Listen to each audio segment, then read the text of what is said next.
Hey y'all, can we talk about Devil's Claw for a minute? Every now and again, I won't do a food video and I'll venture into talking about a particular herb. So today we're going to talk about Devil's Claw. This is a very, very underrated herb for pain, and somebody out here needs to know about it. First and foremost, before we go any further, this particular plant, Devil's Claw, has nothing to do with the occult or anything satanic. It has its name because the small hooks that grow on the fruit are similar to the horn of a devil. They go outwards in both directions. So for that reason, the plant was given the name Devil's Claw. Now that we have that out of the way. So again, it has nothing to do with the occult. The plant is used for treating pain.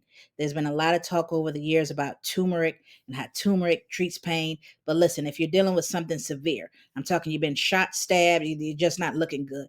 Turmeric out of the kitchen cabinet is not going to help you. I'm sorry, it's just not.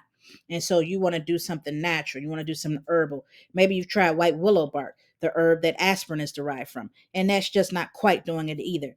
Devil's Claw is what you need. It is amazing at treating pain.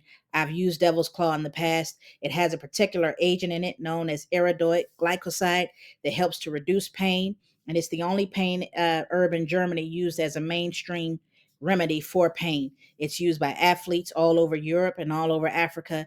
It's a very renowned herb, and you got to try some. You need to put it in your medicine cabinet today.